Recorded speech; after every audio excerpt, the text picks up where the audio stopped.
سبحان اللہ. تو کلمہ طیبہ افضل الذکر لا الہ الا اللہ، اس کے کمال کے فضائل ہیں کہ افضل ترین وظیفہ. جی ہاں، آج اس پر بات کریں گے، اور وہ کتنا اہم ہے ہماری زندگی میں، ہمارے ایمان کے لیے، وہ بھی انشاءاللہ پتہ چل جائے گا. ایک بزرگ کی بات مجھے ایسی دل پہ لگی ہے، یقین کرے.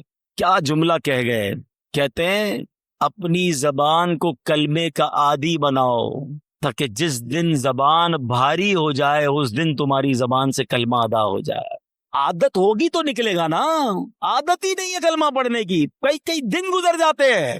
ارے ہونا کیا چاہیے کہ میں صبح ایک تسبیح کلمہ پاک کی پڑھوں، شام ایک تسبیح کلمہ پاک کی پڑھوں، جب موقع ملے زبان سے لا الہ الا اللہ محمد الرسول اللہ نکلتا رہے. پڑھتے ہی نہیں ہے.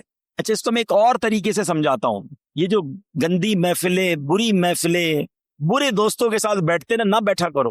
ہیں گانے سننا، فلمیں دیکھنا، غیبتیں کرنا، گالیاں دینا. پہلے ایک بات یاد رکھیں، یہ جو ہمارا دماغ ہے نا، کمپیوٹر کا سی پی یو پتہ ہے اس پہ کیا ہوتا ہے؟ ڈیٹا ہوتا ہے. آپ سرچ کریں وہ نکال کے دے دیتا ہے. یہ دماغ اللہ پاک نے ایسا کمپیوٹر دیا ہے ہمیں، ایسا سی پی یو دیا ہے جس کو ڈیلیٹ کرنے کی بھی حاجت نہیں ہے. دنیا کے موبائل بھر جاتے ہیں، بھائی تھوڑی سی ویڈیو ڈال دو، کمپیوٹر میں جگہ ختم ہو جاتی ہے. 50 سال کا ہو گیا ہوں میں، میرے بچپن کی ویڈیو بھی دماغ میں موجود ہے. سب کے ساتھ ایسا ہے نا؟ آپ کو بچپن کے کئی واقعات ایسے یاد ہیں جیسے آپ کی آنکھوں کے سامنے فلم چلتی ہے. یہ کدھر سیو ہے؟ ادھر سیو ہے. جس کا نام لیتا ہوں اس کی تصویر آ جاتی ہے دماغ میں. کیسے آتی ہے؟ یہ سب کی تصویریں سیو ہیں. دنیا بھر کے ممالک دیکھے، وہ دماغ میں سیو ہیں. سب باتیں اللہ پاک نے ایسی کمال کی چیز دی ہے، سیو ہیں. لیکن اگر گندی باتیں بھی سیو ہے نا، تو پھر یہ خیالات میں بھی آتی ہیں. نماز میں برے خیالات لوگوں کو آتے ہیں، کیونکہ فلمیں دیکھ کے نماز پڑھنے آتے ہیں نا. اور یہ بری باتیں جو دیکھو، اس سی پی یو میں جانے کا طریقہ کیا ہے؟ ان پٹ ہمارے دل و دماغ میں جانے کے 3 راستے ہیں. ایک بات یاد رکھیے گا، 3 دروازے ہیں: دیکھنا، بولنا اور سننا. یہ 3 راستے ہیں، یہ شٹر ہے سمجھ لو. ان تینوں راستوں کو پاک کر لو، تاکہ اندر جو بھی جائے گا وہ پاک و صاف ہی جائے گا. جب پاک گیا نا اندر، تو جھٹکا لگے گا تو نکلے گا کیا؟ پاک ہی نکلے گا نا. مثال کے طور پہ یہ گلاس ہے، اس میں پانی ہے. کوئی بھائی ادھر سے گزرے اور اس کو ٹھوکر لگا دے، کیا گرے گا اس میں سے؟ بتاؤ نا. پانی گرے گا، دودھ گرے گا. دودھ کیوں نہیں گرے گا؟ اس میں ہے ہی نہیں دودھ. مولانا صاحب کیا ہو گیا آپ کو؟ دودھ تو جب گرے گا نا جب گلاس میں دودھ ہوگا. اچھا، اس میں تھوڑا سا شربت ملا دوں، لال شربت ہو جائے، اب دھکا لگے گا تو کیا گرے گا؟ شربت گرے گا. سمجھ رہے ہو نا میری بات؟ یہ پریکٹیکل سے سمجھا رہا ہوں آپ کو. برتن میں جو ہوتا ہے وہی چھلکتا ہے، برتن میں جو ہوتا ہے ایسا ہی ہے. اب آؤ میں سمجھاتا ہوں. جس کے دماغ میں بری باتیں ہیں نا، گندی باتیں ہیں، بری محفلوں میں بیٹھا ہے، غلط دیکھ رہا ہے، غلط سن رہا ہے، غلط بول رہا ہے، جب دھکا لگتا ہے نا پھر وہی باہر نکلتا ہے. آپ دیکھ لیں، اچھے خاصے نیک نمازی جھگڑا ہو جائے کسی سے، ارے باپ رے باپ، ایسی گالیاں نکلتی ہے. بندہ کہ اس کو کیا ہو گیا یار؟ پتا چلتا ہے کہیں بیٹھتا ہے گالیاں سنتا ہے، ٹھیک ہے نا. اور کسی شریف النفس آدمی جس نے کبھی گالیاں سنی نہیں ہے، بیٹھتا ہی نہیں پوری صحبت میں، اس کو دھکا دے دو، اس سے کسی کا جھگڑا ہو جائے، یار نہیں مارو مجھے، کیوں لڑ رہے ہو بھائی، نہیں بھائی نہیں کرو، اس کے منہ سے گالی نکلے گی نہیں، کیونکہ اندر گندا نہیں ہے. چلو ایک اور ایگزامپل، ایک اور مشورہ، ایک اور طریقہ. آپ کشتی میں کہیں جا رہے ہیں، اچانک جھٹکا لگا آپ کو، اترتے اترتے پیر سلپ ہو گیا، کسی نے دھکا دے دیا، فوراً آپ کی زبان سے کیا نکلتا ہے؟ چیک کر لو آپ. کچھ خوش نصیب وہ ہوں گے جیسے ہی دھکا لگتا ہے نا ان کی زبان سے نکلتا ہے لا الہ الا اللہ، یا رسول اللہ، یا غوث پاک. سمجھ لو اندر صحیح بھرا ہوا ہے. سمجھ رہے ہو؟ اندر آپ کا پاک بھرا ہوا ہے، جھٹکا لگ رہا ہے، اچھا ہی نکل رہا ہے. مگر ایسے بھی لوگ سن رہے ہوں گے کہ جب جھٹکا لگتا ہے نا گالی نکلتی ہے. ابے تیری، ابے او، پتہ نہیں کیا کیا بولتے ہیں یار. ذرا سا موٹر سائیکل کو بریک لگے، سامنے والے کو گالیاں شروع. مطلب کیا ہے؟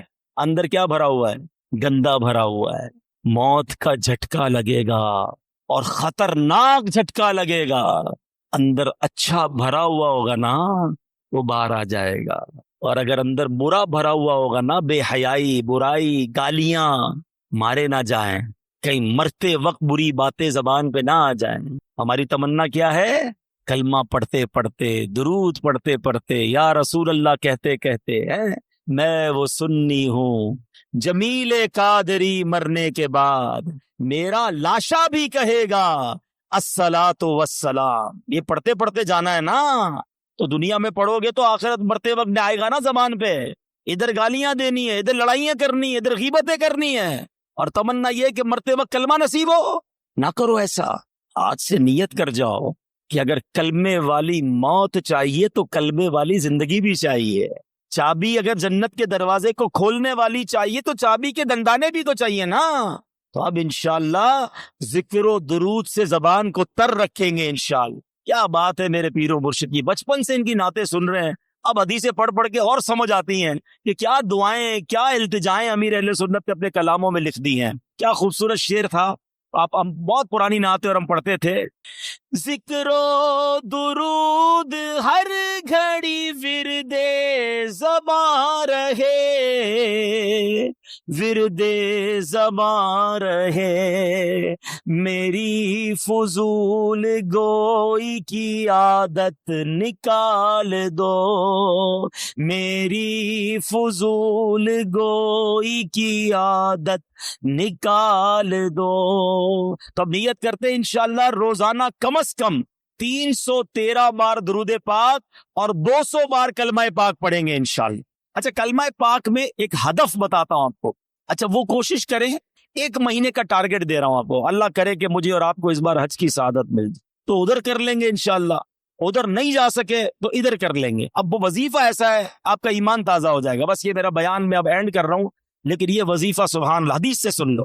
پہلے میں آپ کو اس کی فضیلت سنا دیتا ہوں. حدیث میں آتا ہے کہ جو 70,000 مرتبہ کلمہ طیبہ پڑھ لے اس کی مغفرت کر دی جاتی ہے. یہ روایتوں میں آتا ہے. ٹھیک ہے، 70,000 پڑھنا ہے. اب یہ ضروری نہیں کہ ایک ہی محفل میں پڑھ لیں، آپ 1 مہینے کا ٹارگٹ رکھ لیں کہ یار اس مہینے 70,000 پورے کر لوں گا. اب اس پہ فرمائے لا الہ الا اللہ، لا الہ الا اللہ پڑھتا رہے. ہر 100 کے بعد ایک بار محمد الرسول اللہ صلی اللہ تعالی علیہ وسلم پڑھ لے. اب اس کے بارے میں سبحان اللہ ایک بڑی خوبصورت روایت بھی ہے کتابوں میں. حضرت محی الدین ابن عربی ایک جگہ دعوت پہ تشریف لے گئے تو ایک لڑکا جو ہے اس کے بارے میں مشہور تھا کہ یہ صاحب کشف ہے، اس کو بہت ساری باتیں کشف سے معلوم ہو جاتی ہیں. آپ نے سنا تھا. تو وہ بچہ جو ہے وہ آپ کے پاس کھانا کھا رہا تھا، اچانک رونے لگا. تو آپ نے کہا کیوں رو رہے ہو؟ کہ میں نے اپنی ماں کو جہنم میں دیکھا ہے، اس کی ماں کا انتقال ہوا تھا. شیخ ابن عربی نے تھوڑے عرصے پہلے 70,000 بار کلمہ پاک پڑھا ہوا تھا. آپ نے دل ہی دل میں وہ کلمہ پاک اس کی مرحومہ والدہ کو ایصال ثواب کر دیا کہ میں اس کو ایصال کرتا ہوں. وہ لڑکا مسکرانے لگا. آپ نے اس کو بتایا نہیں؟ کہتا کیوں مسکرا رہے ہو؟ کہ میں نے ماں کو جنت دیکھا. شیخ ابن عربی نے کہا کہ میں نے اس کے کشف سے حدیث پہچان لی اور حدیث کی برکت سے اس کے کشف کو پہچان لیا کہ یہ واقعی غیب کی باتیں دیکھ لیتا ہے اور حدیث کتنی صحیح ہے یہ بھی مجھے اس واقعے سے پتا چل گیا. تو پتا چلا میرے پیارے اسلامی بھائیوں 70,000 بار کلمہ پاک. میں نے تو جب سے یہ حدیث پڑھی ہے نیت کر لی ہے، کچھ شروع بھی کر دیا ہے. میرے لیے بھی دعا کریں، آپ بھی ٹارگٹ لے لو. فضول باتیں یار، موبائل پہ گھنٹوں گزارتے ہیں، واک کرتے ہوئے کلمہ پاک پڑھنا شروع کر دے. تسبیحات میں لے کتنی بار ہو جائے گا؟ لا الہ الا اللہ، لا الہ الا اللہ، لا الہ 100 بار پورا ہو جائے. محمد الرسول اللہ صلی اللہ علیہ وسلم پڑھ لیں، انشاءاللہ یہ زبان کلمے کی عادی بھی ہو جائے گی. اچھا پھر ضروری تھوڑی ایک بار 70,000 پڑھیں، اللہ توفیق دے، کیونکہ جب آپ پڑھو گے نا 70,000 بار یہ دل جگمگ کرنے لگ جائے، کلمے سے محبت ہو جائے گی اور پڑھنے کو جی چاہے گا. کبھی کہنا یار چلو امی کے نام پہ 70,000، کبھی کہنا ابو کے نام پہ. اتنے تحفے دیے امی ابو نے، اور خاص طور کے جن کے ماں باپ چلے گئے ان کے لیے تو زیادہ نصیحت کریں گے. تو امی ابو کے نام پر جو ہے وہ ہم پڑھیں. پھر اللہ پاک نو توفیق دے تو پیر صاحب کے نام پہ پڑھ لیں، چلو ان کے ایصال ثواب کے لیے، غوث پاک کے ایصال ثواب کے لیے. تو انشاءاللہ بزرگوں کے ایصال ثواب کے لیے پڑھتے رہیں گے. کلمہ پاک کا ثواب تو ملے گا، بزرگوں کا فیضان بھی مل جائے گا انشاءاللہ. صحابی رسول حضرت شداد بن اوس رضی اللہ تعالی فرماتے ہیں کہ ہم صحابہ کرام علیہ رضوان اللہ پاک کے آخری نبی رسول ہاشمی صلی اللہ تعالی علیہ وسلم کی خدمت میں حاضر تھے. آپ علیہ الصلوۃ والسلام نے ہم سے پوچھا حل فیکم غریب، کیا کوئی تم میں اجنبی تو نہیں بیٹھا؟ صحابہ کرام نے کہا نہیں حضور ہم سارے مسلمان ہی ہیں اور کوئی غیر نہیں ہے. تو نبی پاک علیہ الصلوۃ والسلام نے فرمایا ایسا کرو دروازے بند کر دو. صحابہ نے دروازے بند کر دیے. اب آپ علیہ الصلوۃ والسلام نے فرمایا ارفعوا ایدیکم وقولوا لا الہ الا اللہ، ہاتھ اوپر اٹھا لو اور لا الہ الا اللہ پڑھنا شروع کر دو. حضرت شداد بن اوس کہتے ہیں ہم سب نے ہاتھ اوپر اٹھائے اور کلمہ پاک پڑھنا شروع کر دیا. کچھ دیر اسی طرح ہم ذکر کرتے رہے، نبی پاک ذکر کرواتے رہے. اور اس کے بعد مالک جنت قاسم نعمت صلی اللہ تعالی علیہ وسلم نے خوشخبری سناتے ہوئے فرمایا ابشروا فإن اللہ قد غفر لکم، تمہیں بشارت ہو کہ بے شک اللہ پاک نے تمہیں بخش دیا ہے۔ مزید آپ علیہ الصلوۃ والسلام نے یہ بھی فرمایا کہ الحمدللہ، اے اللہ پاک تو نے مجھے یہ پاکیزہ کلمہ دے کر بھیجا، اسے پڑھنے کا حکم دیا اور اس پر جنت کا وعدہ بھی فرمایا، بے شک تو اپنے وعدے کے خلاف نہیں کرتا۔ کیا خوبصورت شعر شاعر لکھتے ہیں نا، حسبی ربی جس نے کہا فیض کے دریا کو پایا، گوہر مقصد ہاتھ آیا، لا الہ الا، کھل جائیں در جنت کے، دوزخ کی سب آگ بجھے، دل سے کوئی ایک بار کہے لا الہ الا اللہ، پڑھو لا الہ الا اللہ، لا الہ الا اللہ، سبحان اللہ۔ کلمہ طیبہ کے بہت فضائل ہیں، یاد رہے یہ افضل ترین ذکر بھی ہے، بہترین وظیفہ بھی ہے۔ یہی کلمہ پڑھ کر غیر مسلم مسلمان ہوتا ہے، یہی مبارک کلمہ سچے دل سے پڑھنے کی برکت سے غیر مسلم کے سب گناہ دھل جاتے ہیں اور وہ جنت کا حقدار بن جاتا ہے۔ حلیت الاولیاء میں ہے، دو عالم کے مالک و مختار مکی مدنی سرکار صلی اللہ تعالی علیہ وسلم نے فرمایا، اللہ پاک ارشاد فرماتا ہے بے شک میں ہی اللہ ہوں، میرے سوا کوئی عبادت کے لائق نہیں، پس اے لوگوں میری ہی عبادت کرو، تم میں سے جو کوئی میری بارگاہ میں سچے دل سے لا الہ الا اللہ کی گواہی کے ساتھ آئے گا وہ میری پناہ میں داخل ہوگا، اور جو میری پناہ میں داخل ہوا وہ میرے عذاب سے محفوظ ہو گیا۔ کیا بات ہے، سبحان اللہ۔ کلمہ طیبہ کے مختلف نام ہیں، یاد رکھیے گا، لا الہ الا اللہ محمد الرسول، مل کر پڑھ لیں، لا الہ الا اللہ محمد الرسول اللہ صلی اللہ تعالی علیہ وسلم۔ اس کے بہت سارے نام ہیں، اس کا ایک نام کلمہ توحید بھی ہے، کلمہ اخلاص بھی ہے، اسے کلمہ احسان بھی کہتے ہیں، اسے کلمۃ التقوی بھی کہتے ہیں۔ اس مبارک کلمے کا ایک نام کلمہ ثابتہ یعنی ثابت شدہ کلمہ، پکا کلمہ، نام مٹنے والا کلمہ، ہمیشہ رہنے والا کلمہ بھی ہے۔ سبحان اللہ، اتنے حدیث اور اتنے فضائل ہیں اس کے بارے میں۔ صحابی رسول حضرت ابو ہریرہ رضی اللہ تعالیٰ عنہ فرماتے ہیں، میں نے اللہ پاک کے آخری نبی رسول ہاشمی صلی اللہ تعالیٰ علیہ وسلم کی خدمت میں عرض کی، یہ بخاری شریف کی حدیث ہے کہ یا رسول اللہ صلی اللہ تعالیٰ علیہ وسلم، قیامت کے دن آپ کی شفاعت سے حصہ پانے والے خوش نصیب لوگ کون ہوں گے؟ فرمایا اے ابو ہریرہ، میرا گمان یہی تھا کہ تم سے پہلے مجھ سے کوئی یہ بات نہیں پوچھے گا۔ نبی پاک کو یہ بھی پتا تھا سوال کون پوچھے گا مجھ سے۔ فرمایا کیونکہ میں حدیث سننے کے معاملے میں تمہاری حرص کو جانتا ہوں۔ پھر فرمایا اے ابو ہریرہ، قیامت کے دن میری شفاعت پانے والا خوش نصیب وہ ہوگا جو سچے دل سے لا الہ الا اللہ کہے گا۔ ایک بار پھر پڑھ لیں، لا الہ الا اللہ محمد الرسول اللہ صلی اللہ تعالی علیہ وسلم۔ حضرت عثمان بن مالک رضی اللہ تعالیٰ سے روایت ہے، رسول رحمت شفیع امت صلی اللہ تعالی علیہ وسلم نے فرمایا، جو بندہ صرف اور صرف اللہ پاک کی رضا کی خاطر لا الہ الا اللہ کہے، بے شک اللہ پاک اس پر دوزخ حرام فرما دیتا۔ ایک بار پھر پڑھ لیں، لا الہ الا اللہ محمد الرسول اللہ صلی اللہ تعالی علیہ وسلم۔ اللہ پاک کے آخری نبی رسول ہاشمی صلی اللہ تعالی علیہ وسلم نے فرمایا، من مات وہو یعلم انہ لا الہ الا اللہ دخل الجنہ، یعنی جو اس حال میں مرا کہ وہ جانتا ہے اللہ پاک کے سوا کوئی عبادت کے لائق نہیں تو وہ جنت میں داخل ہوگا۔ ایک حدیث پاک میں ہے، پیارے آقا مکی مدنی مصطفیٰ صلی اللہ تعالی علیہ وسلم نے فرمایا، ثمن الجنتی لا الہ الا اللہ. بڑی پیاری حدیث ہے, اتنی مختصر ہے مگر کیا پیاری بات فرما دی. آپ کہیں جناب مجھے ڈیفنس میں بنگلہ چاہیے, آپ اگلا سوال ہوگا کتنے کا ہے, قیمت کیا ہے, پرائس کیا ہے. مجھے فلاں والا نیا موبائل چاہیے, ہاں مجھے بھی چاہیے, قیمت تو بتاؤ. اچھا جناب فلاں قسم کی گاڑی چاہیے, مگر یہ تو بتاؤ کتنے کی ہے. جیب میں پیسے ہوں گے تو لوں گا نا. اب اگر آپ سے کوئی کہے کہ جنت کی قیمت کیا ہے, جنت کا سمن کیا ہے, جنت کا داخلہ کیسے ملے گا, ہائے ہائے, نبی پاک نے ایک لائن میں جنت کی قیمت بیان فرما دی. آقا فرماتے ثمن الجنہ لا الہ الا اللہ. آقا فرماتے جنت کی قیمت لا الہ الا اللہ.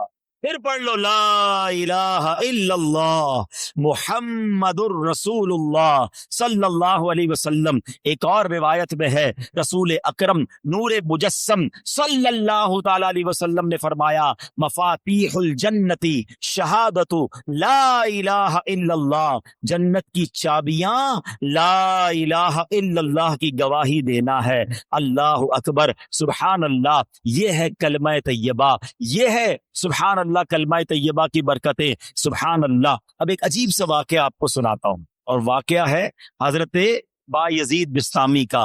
حضرت بایزید بسطامی رحمت اللہ تعالی علیہ ایک مرتبہ سفر میں تھے. آپ کو غیب سے آواز آئی, اے بایزید سمعان نامی شہر میں جاؤ, وہاں کے غیر مسلموں کے ساتھ ان کے عید کے اجتماع میں شرکت کرو. بایزید فرماتے ہیں کہ اللہ پاک کی پناہ, میں غیر مسلموں کے تہوار میں شرکت کروں. آپ نے کہا کہ نہیں, یہ میرے لیے پیغام نہیں ہو سکتا. رات سوئے, خواب میں پھر یہی آواز آئی, بایزید جاؤ اور غیر مسلموں کے فلاں تہوار میں عید میں شرکت کرو. پھر یہ کہتے میں اٹھ گیا, خواب سے کانپنے لگا, سوچ رہا تھا کہ یہ کس کی آواز ہے, مجھے کون پیغام دے رہا ہے, کہیں شیطان کی طرف سے تو نہیں. کہہ رہے میں بیدار تھا تو جاگتے میں آواز آئی, اے بایزید ڈرنے کی ضرورت نہیں, تم میرے فرما بردار ہو, مگر غیر مسلموں والا لباس پہنو, ان کے اجتماع میں جاؤ, ایک راز ہے اس میں. اب حضرت بایزید اللہ کے برگزیدہ بندوں میں سے ہیں. اب سمجھ گئے کہ یہ شیطان کی طرف سے آواز نہیں ہے, یہ رحمان کی طرف سے پیغام. آپ نے لباس پہنا اور آپ چلے گئے غیر مسلموں کے تہوار میں. اب سارے بہت بڑا میدان, بہت بڑا میلہ, سب لوگ اپنے سب سے بڑے عالم کے انتظار میں بیٹھے ہیں. کچھ دیر بعد ان کا عالم آیا, سب لوگ بیٹھ گئے, اس نے تقریر کرنی تھی, مگر جیسی وہ عالم تقریر کرنے کھڑا ہوا نا, وہ کپ کپانے لگا, وہ لرزنے لگا, اور وہ کہتا ہے کہ لوگوں نے کہا اے سردار آپ تقریر شروع کیجئے. تو کہتا ہے کہ تو ہمارے اجتماع میں ایک محمدی بیٹھا ہے, ایک اللہ کے آخری نبی کا امتی بیٹھا ہے, اور وہ تمہارے دین کا امتحان لینے آیا ہوا ہے, اس لیے میری آواز ہی نہیں نکل رہی ہے. پھر اس نے بلند آواز سے کہا اے محمدی, اے اللہ کے آخری نبی کے امتی کھڑے ہو جاؤ. حضرت بایزید بسطامی کھڑے ہو گئے. تو اس عالم کہتا میں تم سے کچھ سوال کروں گا, تم نے جواب دیا تو اس کے بعد ہم ساری باتیں تمہاری مانیں گے, اور اگر تم جواب نہ دے سکے تو ہم تمہیں قتل کر دیں گے. حضرت بایزید بسطامی تو ولیوں کے سردار تھے, آپ نے کہا پوچھو جو پوچھنا ہے. اس غیر مسلم نے بھرے مجمع میں 61 سوال کیے, 61 کوسچن کیے حضرت بایزید بسطامی سے. حضرت بایزید بسطامی نے سب کے سب ٹھیک جواب ارشاد فرما دیے. حضرت بایزید بسطامی نے اسے سوال کیا, تم نے کر لیے سوال, اب میں سوال کرتا ہوں, بتاؤ آسمانوں اور جنت کی چابی کیا ہے. تو جو غیر مسلموں کا عالم تھا نا, وہ کہتا ہے آسمانوں اور جنت کی چابی کلمہ طیبہ لا الہ الا اللہ محمد الرسول اللہ ہے. اللہ پاک نے اس کی زبان پر حق جاری کر دیا. اب اپنے اتنے بڑے عالم کی آواز سن کر, اس کا جواب سن کر, اس میدان میں ہزاروں غیر مسلم تھے, سب کے سب کلمہ پڑھ کر مسلمان ہو. اللہ اکبر, یا رسول یا جاری رہے گا فیضان کلمہ طیبہ. اچھا, اب یہاں بڑی خوبصورت بات علماء نے لکھی کہ کلمہ طیبہ کے فضائل تو بہت سارے, لیکن اس کے تقاضے پورے کرنا بھی ضروری ہے. فرمایا کہ حضرت زید بن ارقم رضی اللہ عنہ سے روایت ہے, رسول ذیشان مکی مدنی سلطان علیہ الصلوۃ والسلام نے فرمایا جس نے اخلاص کے ساتھ لا الہ الا اللہ کہا وہ جنت میں داخل ہوگا. صحابہ کرام نے عرض کی یا رسول اللہ صلی اللہ علیہ وسلم کلمہ طیبہ کا اخلاص کیا ہے؟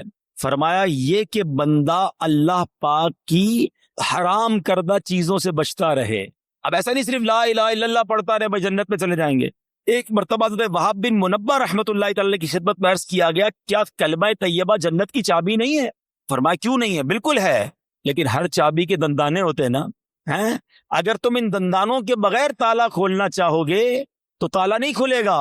سبحان اللہ، کتنی پیاری مثال دے دی کہ کلمہ طیبہ جنت کی چابی ہے، مگر اس کے دندانے کیا ہیں؟ نماز ہے، روزہ ہے، حج ہے، زکوٰۃ ہے، جو فرائض ہیں وہ اس کے تالے کی چابی کے دندانے ہیں۔ تو گویا کلمہ بھی پڑھنا ہے، نماز بھی پڑھنی ہے، روزے بھی رکھنے ہیں، فرض ہو جائے تو حج بھی کرنا ہے۔ چلو حج کے بارے میں بھی تھوڑی سی بات کر لوں۔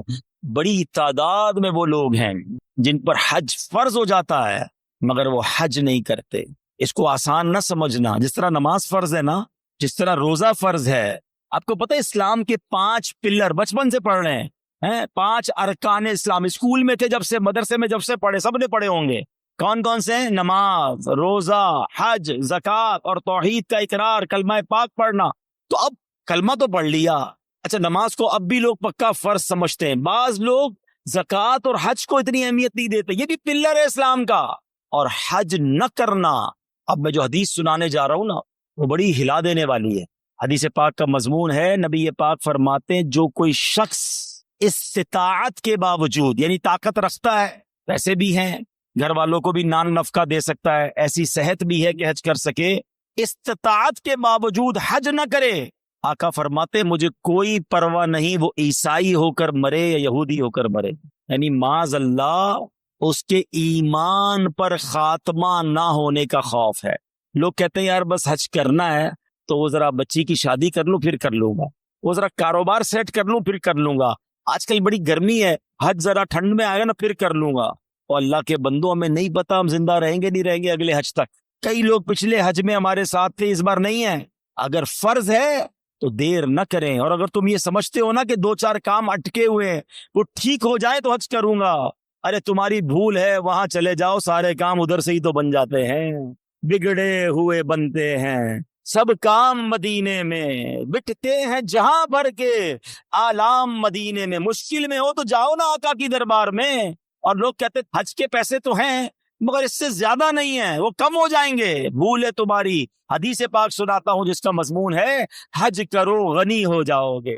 حج کرنے سے مال میں بھی برکت ہو جاتی ہے، حج میں سستی نہیں۔ حج ایک ہی بار فرض، ایک بار کر لیا پھر بار بار نہیں ہے، لیکن جس نے ایک بار بھی نہیں کیا۔ اچھا ایک اور عجیب فینومینا، عمرے کرتے رہتے ہیں، ہر سال عمرہ کرتے، حج نہیں کیا۔ ارے بھائی تم 100 عمرے کر لو، تمہارا فرض ادا نہیں ہوا ہے۔ کوئی 100 نفل پڑھے اور فرض نہ پڑھے تو کیا ہوگا؟ فرض ادا ہو جائے گا؟ نہیں ہوگا نا، فرض کرنا پڑے گا نا۔ یہ بالکل اسی طرح حج کرنا پڑے گا۔ اور میں آپ کو سچ بتاؤں، کسی عاشق رسول کے ساتھ حج کر لیا نا پھر حج کی بار بار کیے بغیر چین آئے گا نہیں۔ حج کا مزہ بھی اور ہے، حج کا لطف ہی اور ہے، عرفات کا میدان، مزدلفہ کی راتیں، مینا کی بہاریں۔ آؤ اللہ سے دعا کرتے ہیں اللہ کلمہ پاک کی برکت سے اسی سال ہم سب کو حج نصیب فرما دے۔ اے اللہ تیرے خزانوں میں کمی نہیں، ہمیں اسی سال تیرے گھر آ کر لبیک پڑھنا بھی نصیب فرما دے۔ میرے رب کے خزانوں میں کمی نہیں ہے، لیکن حج کرنے کی پکی نیت رکھو، اور اگر حج فرض ہو گیا تو اس کی تاخیر نہ کریں۔ تو پتہ چلا کلمہ جو ہے وہ جنت کی چابی تو ہے، لیکن جناب والا اس کے دندانے بھی ہیں، اور اس کے دندانے کیا ہیں؟ اس کے دندانے یہ ہیں کہ نماز پڑھے، روزہ رکھے، اور حج فرض ہو تو حج ادا کرے، زکوٰۃ کی شرائط پائے جائے تو زکوٰۃ دے۔ پھر دیکھیں انشاءاللہ یہ جنت کی چابی کیسے کام کرتی ہے۔ حضرت نوح علیہ السلام نے ایک بار اپنے بیٹے کو کمال کی نصیحت فرمائی۔ حضرت نوح علیہ السلام کا آخری وقت آ گیا، آپ نے اپنے بیٹے کو نصیحت کرتے ہوئے فرمایا بیٹا میں تمہیں 2 باتوں کا حکم دیتا ہوں اور 2 باتوں سے منع کروں گا۔ بیٹا میں تمہیں حکم دیتا ہوں کہ کلمہ طیبہ لا الہ الا اللہ کی کثرت کرتے رہو۔ بے شک اگر ترازو کے ایک پلڑے میں 7 آسمانوں اور 7 زمینیں رکھ دی جائیں، دوسرے ایک پلڑے میں کلمہ طیبہ رکھ دیا جائے تو 7 آسمانوں اور 7 زمینیں کا جو وزن ہے اس کے مقابلے میں کلمہ طیبہ کا وزن بڑھ جائے گا۔ دوسری نصیحت فرمائی بیٹا سبحان اللہ و بحمدہ کی کثرت کیا کرو، بے شک یہ ہر چیز کی تسبیح ہے، اس کی برکت سے مخلوق کو روزی دی جاتی ہے۔ دوسرا وظیفہ کیا مل گیا؟ سبحان اللہ و بحمدہ، سبحان اللہ و بحمدہ، سبحان اللہ و بحمدہ۔ روزی میں کمال کا وظیفہ ہے، جس کی روزی میں پرابلم ہو روز صبح کم از کم 112 بار پڑھ لیا کرو۔ اب آئیے، فرماتے بیٹا میں تمہیں مزید 2 نصیحتیں کرتا ہوں، شرک اور تکبر سے بچتے رہنا۔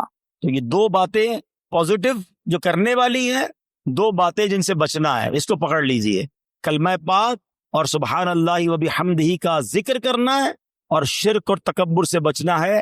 یہ حضرت نوح علیہ الصلوۃ والسلام کی سبحان اللہ وصیت بھی ہے اور شاندار نصیحت بھی ہے۔ اور سبحان اللہ کلمہ پاک کی ایک اور فضیلت سنیں، حضرت عبداللہ ابن عباس فرماتے ہیں دن اور رات میں کل 24 گھنٹے ہیں، اور کلمہ طیبہ کے حروف بھی 24 ہی ہیں۔ جو ایک بار کلمہ طیبہ پڑھتا ہے اس کا ہر حرف 1 گھنٹے کے گناہوں کا کفارہ بن جاتا ہے۔ بس جب بندہ ہر روز 1 مرتبہ کلمہ طیبہ پڑھے اس پر کوئی گناہ باقی نہیں رہتا۔ اب سوچو جو دن میں کئی بار کلمہ پاک پڑھتا ہے اس پر کتنا اجر و ثواب ملتا ہوگا۔ تو یہ ذکر جو ہے اپنی زندگی میں شامل کر لیجئے۔ نبی پاک علیہ الصلوۃ والسلام نے فرمایا قیامت کے دن اللہ پاک فرشتوں سے فرمائے گا کلمہ طیبہ پڑھنے والوں کو میرے قریب کر دو اور میرے عرش کے سائے میں جگہ دو، بے شک میں ان سے محبت کرتا ہوں۔ اللہ کا محبوب بننا ہے تو کلمہ پاک کا ورد کیجئے۔ اللہ اکبر۔ میں نے ایک شروع میں بات کہی تھی کہ افضل الذکر کیا ہے، اب حدیث سن لو۔ احمد مجتبی رسول خدا صلی اللہ تعالی علیہ وسلم نے فرمایا افضل الذکر لا الہ الا اللہ و افضل الدعاء الحمدللہ۔ آقا فرماتے ہیں افضل ذکر ہے لا الہ الا اللہ اور افضل دعا ہے الحمدللہ۔ تو سبحان اللہ کلمہ پاک بھی پڑھنا ہے اور بات بات پر اللہ کا شکر بھی ادا کرنا ہے۔ بہرحال میرے پیارے اسلامی بھائیوں، اب ایک اور اہم بات سبحان اللہ کہ ہمیں جب آخری وقت کسی کا آ جائے نا، کسی مردے کا، کسی شخص کا آخری وقت، انتقال کا وقت قریب آ جائے، تو اس وقت اس کے پاس جا کر کلمہ پاک کی تلقین کرنی چاہیے، کلمہ سکھانا چاہیے۔ نبی پاک کا فرمان لقنوا موتاکم لا الہ الا اللہ، اپنے مردوں کو لا الہ الا اللہ کی تلقین کرو، یعنی جو مرنے کے قریب ہو اسے کلمہ سکھاؤ، اس طرح کہ اس کے پاس بلند آواز سے کلمہ پڑھو۔ اب اس کا طریقہ بھی سمجھ لیں۔ بعض اوقات پتہ ہے کیا غلطی کرتے ہیں، کسی کا آخری وقت ہو اس کے پاس جا کر کہتے کلمہ پڑھو، لا الہ الا اللہ پڑھو، لا الہ الا اللہ محمد رسول اللہ پڑھو۔ یہ نہیں کرنا چاہیے۔ یہ بڑی اہم بات بتانے جا رہا ہوں۔ جو سکرات کا وقت ہوتا ہے نا، بڑی تکلیف میں ہوتا ہے بندہ، اس کو بڑی مشکل ہو رہی ہوتی ہے، خدا نہ خواستہ اس تکلیف میں اگر اب اس نے یہ کہہ دیا نا میں نہیں پڑھتا، میں کلمہ نہیں پڑھتا، تو کہیں ایسا نہ ہو اس کا خاتمہ برا ہو جائے۔ ہمیں کرنا پتہ ہے کیا، میں یہ نہیں کہتا کہ جو یہ کہہ دے میں نہیں پڑھتا اس کا خاتمہ برا ہوا، لیکن آپ کے دل میں تو بات رہ جائے گی نا، یار اس نے منع کر دیا تھا کلمہ پڑھنے سے، تو یہ بات نہ کریں۔ بلکہ طریقہ صدر الشریعہ مفتی امجد علی اعظمی نے بہار شریعت میں لکھا، نزا کی حالت میں جب تک روح گلے کو نہ آئی ہو مرنے والے کو تلقین کریں۔ کس طرح کریں؟ اس کے پاس جائیں اور بلند آواز سے خود کلمہ پڑھنا شروع کر دیں، اشہد ان لا الہ الا اللہ واشہد ان محمد رسول اللہ، پڑھتے رہیں۔ اب اس کو کہنے کا حکم نہ دیں، آپ پڑھتے رہیں تاکہ وہ سنے اور اس کو یاد آ جائے، اور جب اس بندے نے کلمہ پڑھ لیا نا آپ چپ ہو جائے، اب کوئی اور بات نہ کرے، اس کا آخری جملہ نکل چکا نا کلمہ، اب آپ خاموش ہو جائے۔ ہاں اگر کلمہ پڑھنے کے بعد اس سے پھر کوئی بات کر لی، اب دوبارہ آپ بلند آواز سے کلمہ پڑھنا شروع کر دیں۔